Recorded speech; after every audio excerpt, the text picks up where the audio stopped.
312-644-6767. What's your beef?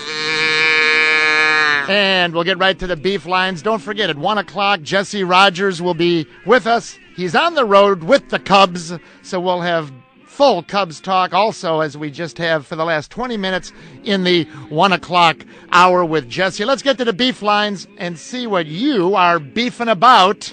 You're probably beefing because you're hungry and it's lunchtime and you got to get over to Brown's. 50 locations. It tastes better. Let's pop up with Ray from Joliet. Craig, rather. Hello, how you doing there, Craig? Hey, Murph. Hey, how you doing today, buddy? I got your name mixed up on the board. Who am I speaking with? This is Ray. Hello, Ray. How are you? I'm good. What's your beef? Murph, I've got a beef with the inconsistent strike zone in Major League umpires. The inconsistent umpire. Oh, I love the topic. You take your time and fire away. Beef it. Well, you hear these analysts talk about one umpire strike zone compared to another's and this and that, but the strike zone is defined in the rule book and it's not open to interpretation. Yes, go on. When did the top of the strike zone become the belt buckle? It's supposed to be from the knees to the armpits. Continue. And, it comes in there at the belt buckle. Give it to him. And they don't black and red. Maybe Bud Selig's listening right now. We're beaming up there to Milwaukee. Bud Selig declined to talk to us. Ray, I love it. It's not the umpire strike zone. It's the rule book strike zone. They don't have any interpretation of it, do they? Absolutely. I umpire myself, and it's right there in black and white. Hey, how many guys you had to give the heave? Did you have to throw anyone out this year, Ray, or did you keep everything so under control? You know, the best umpire never has to throw anybody out, usually, but how was your summer? They were good this year, Murph. I didn't have to toss anybody. I love it. Hey, you're a winner. You're going to go visit my friends at Brown's. It tastes better. All right, Ray? Thanks, Murph. All right. Hey, hook up Ray in Joliet. He'll probably run over there for lunch, and he'll say, you know what, I'm starving. I want an Italian beef and Italian sausage, put them together, call it a combo. The meatball sandwiches, big meatballs on that toasted French roll. And how about the marinara covering it? And as always, look out, there goes Superfan Dan. Bloop. One of the meatballs. Right on the $500 silk tie. I got to get into sales. Wow. Craig is a car phone next on the score. Hey, Craig, how you doing? What's up, Murph? Hey, what's your beef? My beef is with the Chicago coaching staff. After Sunday night's game, Soldier Field was lighting up with greasy chants, and yet they still leave in Grossman. What's he do? He throws 2 picks, one consecutive after another, and they still leave him in. And then in the press conference, Bubby Smith won't say Rex is our quarterback. He won't tell anybody who the quarterback is. Hey, Craig, I like your ingenuity. You've cleverly disguised a Tool of the Week nomination into What's Your Beef. Nicely done, Craig. Thank you. All right, buddy, what's your beef? When you beef about a concept, which Craig did, he skirted the spirit of the rule a little bit. That's fine. Don't forget, though, Tool of the Week on Fridays. Brought to my friends at Rental Max. Rex is our starting quarterback. Oh, no, that was not today. That was earlier, many times earlier, I'm sure. Let's bring up Jim from New Lenox on What's Your Beef from Browns. It tastes better. Hello, Jim. Hey, Murph, first-time beefer. Hey, I love my first-time beefers. Jim, what's your beef? My beef is with NFL quarterbacks who are having problems completing passes and doing anything right. Then they tell the media that they have to make plays and correct their mistakes. Then they go back out on the field and stink up the joint. Hey, Jim, are you cleverly disguising a Tool of the Week nomination under What's Your Beef auspices, right? Yeah, kind of. I love it. I love your creativity. Jim, good one. Thank you, buddy. I appreciate it. Hey, Steve, Stone, and Murph on the road Thursday. You got to hear Stoney. Why not see him in person? We're going to be at the Harry Carey's Italian Steakhouse in the Yorktown Center in Lombard, 70 Yorktown Center. That'll be Thursday. Stoney and Murph on the road, broadcasting noon till 2 this Thursday. Harry Carey's Italian Steakhouse in Lombard, located in the Westin Hotel. A broadcast presented by Corona Light. Let's get back to the beef lines. See what you are beefing about. Let's go to my old stomping grounds, Fox Lake, Chain of Lakes. Hello, Chris. Hey, Murph. Hey, Chris, what's your beef? My beef is that Major League Baseball is letting TBS show the playoffs this year when TBS doesn't even have an HD channel. The Cubbies are finally there, and I want to watch them in HD, and I can't. Now, first of all, I still don't understand why fans that aren't cable accessible or haven't had the ability to pay for cable. I guess you can't see the first round unless you have cable TBS. Now, you're saying that they don't have HD? Correct. They do not even have one channel that broadcasts in HD at all, unless you live in Atlanta. So you mean I went to the little guys, I got the big set ready to go with the HD, and it's not going to be there? Exactly. It'll be like just the old analog or whatever they call it. I don't believe it. Hey, good job, Chris. You brought something to the table I wasn't aware of. You're going to go to Browns, all right, buddy? Thank you, Murph. You got it. Chris is going to Browns. He knows it tastes better. Hey, here's an idea. Did you realize Browns has all these great specials? You should go to brownschicken.com. Check it out, and here's what you'll find. Among all the specials, the party specials, the $49 football party special. You get 10 pieces of the Browns chicken, a couple of the pasta bowls, mustacholi, mac, and you get all this for $49. Pound and a half of Browns Italian beef in that delicious gravy, 8 pieces of the Browns Italian sausage, the bread roll buns that come with it, peppers, giardiniera. Are you kidding me? All that for $49? Why don't you pick it up, have all the friends over, say, hey, come watch the ball games, baseball games, come watch college football, come watch the Bears game. Browns, phone ahead, set up. If I were you, I'd say, give me 2 of those. That'd be $98 for 2 of these big football party specials. Each serves 5 to 10 hungry fans at Browns, man. Jerry's from Peoria. Hello, Jerry. How you doing, Murph? Fine, Jerry. Hey, what's your beef from Peoria? Well, my beef is with the whole Chicago offensive scheme. Okay. I think that their backs don't block, their receivers don't block. They're totally predictable. You look at the Dallas team Sunday night and look at the way their receivers block for each other, their backs block for each other.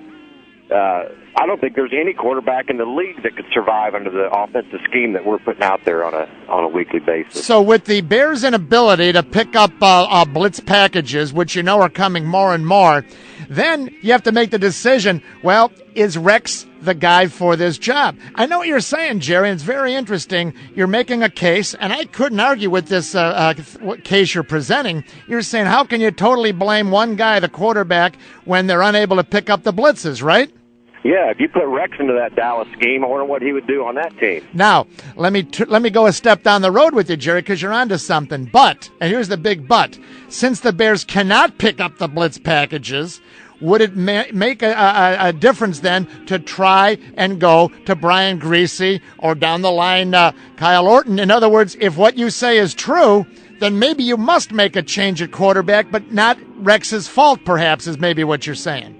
I think you have to make a change. I don't think you have any choice. I think you got to do something different than what you're doing. Nicely done. Jerry from Peoria, great to hear from you, buddy. Thank you very, very much. And this weekend, coming on up all week long, start thinking about that brand new car. You gotta see Jack.com. Jack Phelan, you know, the huge selection, the huge inventory. Chevys, Dodge, Suzuki, Isuzu, and Berwyn and Lions. You gotta see Jack.com. Another round of phone calls coming up. What's your beef next? 25 minutes nonstop sports talk. More next. Jesse Rogers on the road with the Cubs at 1 o'clock. Whoa! I got 5 hours shoved into a 2-hour bag. It's The Score.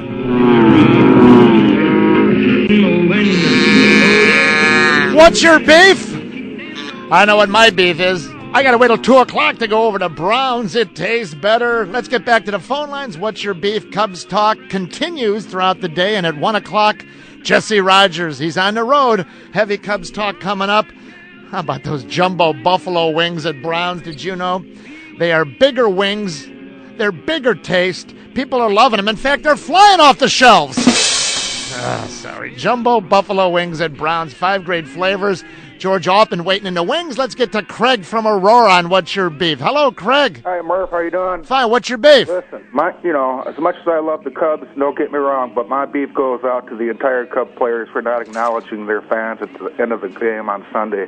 I mean, I've heard everybody stood around, 39,000 people. They were up by a ton. They could have left, but they wanted an encore presentation, and with the Cubs coming out and acknowledging the Cubs at least.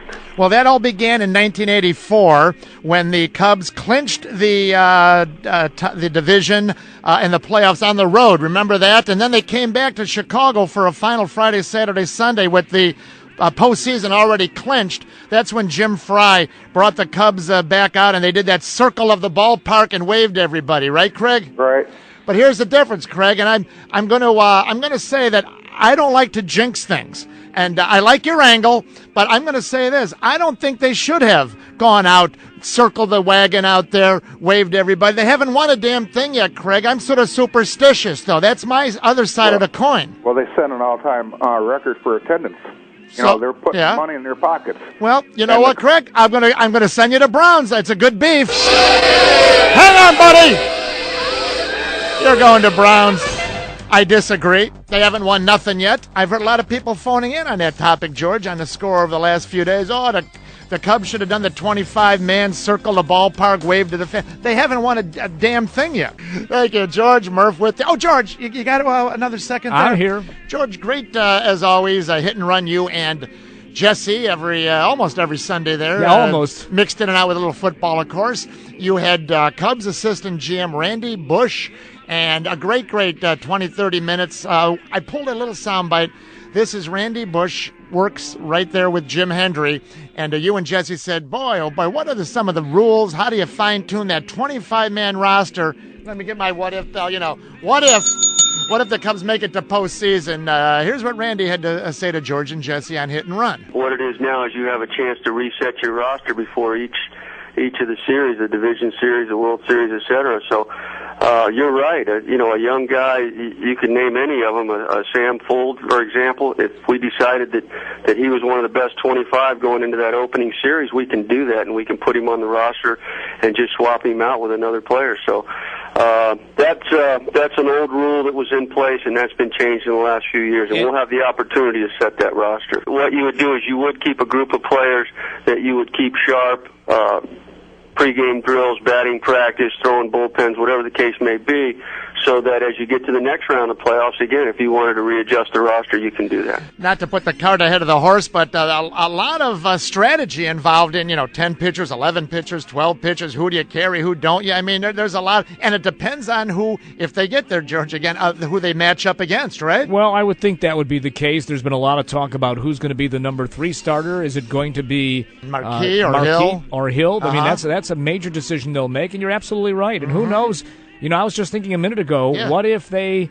Well, you can't what if the weather. That's the thing about that, Murph. If the wind is blowing in, boy, you'd think Jason Marquis would be perfect for Game 3 at Wrigley Field, or even Game 4, so who knows? I'm not quite sure how they'll do that, but the rule has changed. It's much more flexible now for the manager and general managers to set up the playoff rounds. And they can reseed it or reset it up if any team were to advance to the second round. I'll give you a Swami Murph. I predict. Where's he? He's right here. Oh. Yeah. hey, get the potpourri aerosol spray, would you? George, I predict Sam Fuld will be ahead of Felix P.A. on that roster. That's what Jesse figured as well. Yeah. I believe they feel that Sam Fuld is a better no disrespect. Felix P.A. can go get the ball with the best of them. We've seen that, and he's got a rocket for an arm. But I think they like this Fuld even more. And I heard you guys kibitzing Sean Marshall. Really no slot for him. You don't need that long fifth starter. Probably Kevin Hart, who seems to have won the heart. No pun intended, of Lou Piniella. He's another possibility because if you're going to keep Will Ullman and you've got Scott Eyre, you've got 2 lefties in the bullpen, you certainly don't need 3. Nicely done, George. And final round of callers. What's your beef, my friends at Browns? It tastes better. Lunchtime Browns beef. Man, it all fits together like hand into the glove. Jordan's from Merrillville. Hello, Jordan. How's it going, Murph? Good, Jordan. What's your beef? The beef that I have is with the Chicago Bears. They have one guy on their roster who's a prototypical wide receiver when it comes to speed and size, and Mark Bradley. Mm-hmm. I'm apparent the reason they don't want to develop him or throw the ball to him. Well, you raise a great point, Joe. But he's fallen into the doghouse, and you would think that'd be hard to do with the other wide receivers having such a average or below average first 3 games. Someone must not like Mark Bradley, because I'm with you on that one, Jordan. Yeah, the thing about it is Muhammad is old. He's over the hill. Berring at best is a number 2, maybe a slot receiver.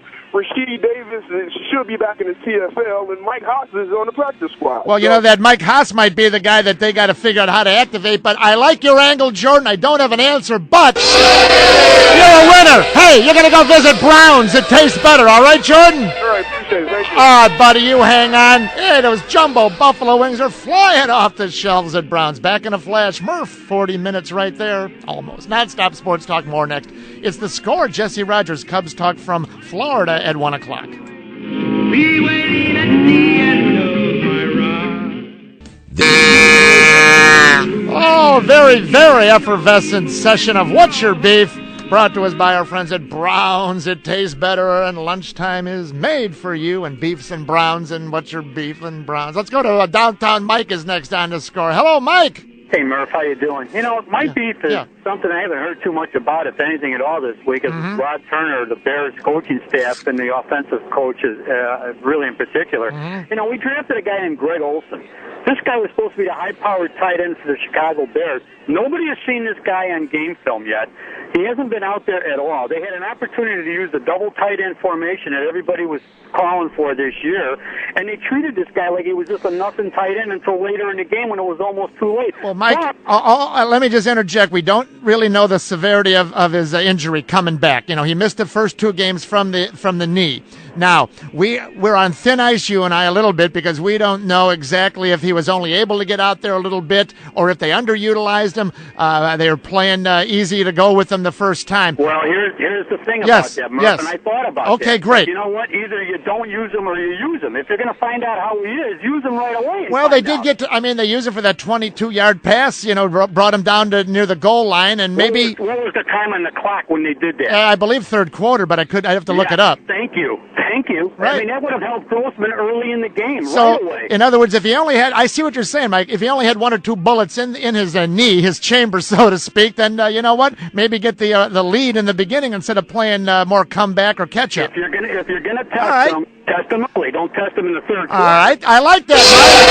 Hey, you're going to Browns, all right, buddy? Thank you. Nicely done, Michael. I appreciate it. And don't forget the $49 football party special at Browns. Hey, invite all the guys over for baseball, for the Cubs, for the Bears. Support your hometown teams and go to Chicago's very own hometown favorite, BrownsChicken.com. Thanks for participating in What's Your Beef. Join Murph for another edition of What's Your Beef. What's Your Beef has been brought to you by Brown's Chicken Sandwiches and Catering. All winners of the Mike Murphy Show are only eligible to win prizes once in a 60-day period.